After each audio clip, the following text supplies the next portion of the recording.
Welcome back to another class of Halacha for women.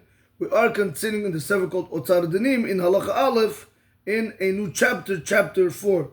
Rav Yitzchak Yosef Shita brings down, and he says, Nashim putorot mi mitzvat tzitzit.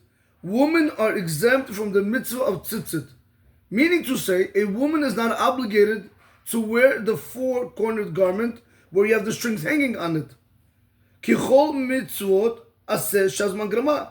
Just like any other positive commandment, where the time is what causes the mitzvah to come, you are exempt, so too you'll be exempt. So let's try to just understand this concept. Why is a woman exempt from the mitzvah of tzitzit? Why is she exempt from the mitzvah of tefillin? Why is she exempt from the mitzvah of shofar, lulav, sukkah? Why is a woman exempt from all these mitzvot? Very simple. It's a rule that we have that any time something, if the mitzvah is time bound, is the time that causes the mitzvah to come, women are exempt. That is the rule. So let's just take tefillin and tzitzit. Why are women exempt? Because when can one go ahead and put on tefillin and tzitzit? That's only during the day. At night you can go ahead and do it. So therefore, now for tzitzit it says uritem oto. You have to see it. So from there we learn that you could only put on tzitzit during the day, meaning the obligation for tzitzit is only during the day, not at night. You could wear it at night, but it's not at night. The obligation for men to wear the tzitzit is during the day. Oh, since it's the day what causes us to do the mitzvah of tzitzit, therefore it's time bound. That's why women are exempt from the mitzvah of tzitzit. What about tefillin? Since tefillin is not only during the day, but also you can't wear it on Shabbat. So the weekdays make us wear tefillin, but not Shabbat and not the night. Again, it's time bound. It's limited to a certain time. If it's limited to a certain time, this is why women are exempt also from the mitzvah of tefillin. How about sukkah and lulav? We know that on the 15th of Tishrei, when sukkah hits, men go ahead, they sit in the sukkah, they have an obligation, and they have an obligation to go ahead and shake the lulav. How come women are exempt? Because we see clearly that that date of the 15th of Tishrei obligates us to sit in the sukkah and obligates us to shake the lulav. Since the time is what's obligating today to be a day of a sukkot and a day of shaking the lulav, therefore women again are exempt. Why can't I do it any other time of the year? You can do whatever you want, but the obligation is that day. So it's the day. The time is what causes the mitzvah to come. Women are exempt. And one more example. What about shofar? Why are women exempt from shofar? Meaning you don't have to listen to shofar and so on and so forth. Because Rosh Hashanah comes only once a year. It's on Aleph Tishrei, and the first of Tishrei. Again, what causes that day to be Rosh Hashanah? Aleph Tishrei. That'll be some other time. No, it has to be that day. So we see again, the time is what causes the mitzvah of shofar to come. The time is what causes the mitzvah of the shofar, so therefore you are exempt because it's time bound. The time limits when you can do the mitzvah. Okay, so one more time.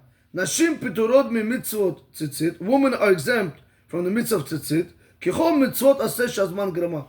Just like any other positive commandment, by any other positive mitzvah, where we say that the time is what causes it, you are exempt, so too you're going to be exempt by the case of the tzitzit. But nevertheless, he says, but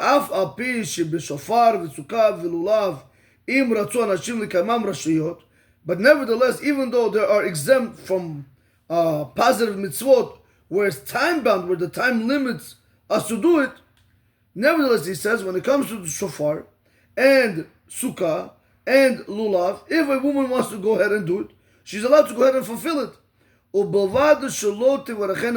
As long as you do not bless on the mitzvah.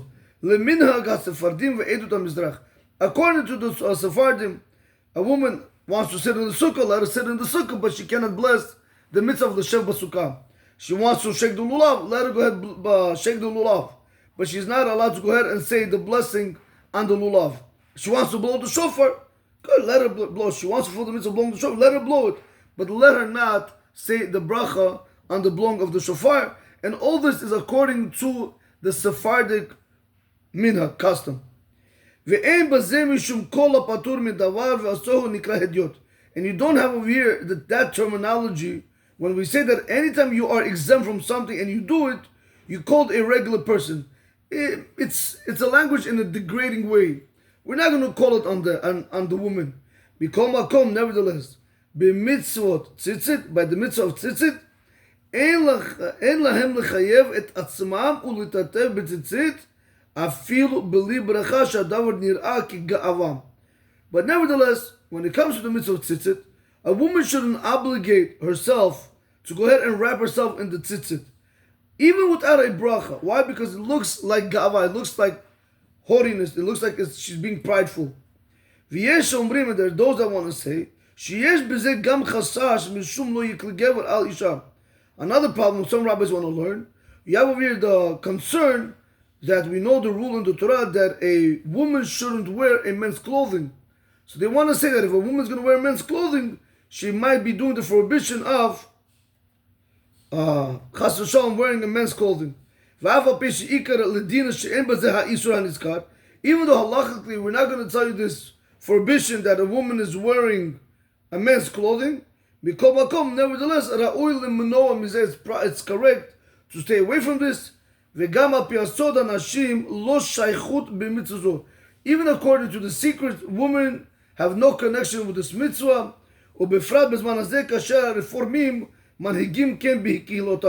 Especially now at times where the reforms and the conservative, what do? They go ahead and they start wearing tzitzit. The women start wearing tzitzit amongst their congregations. So therefore, a woman shouldn't put on tzitzit. A woman is exempt from tzitzit. Should she be stringent? No, even without a bracha, she should not do it.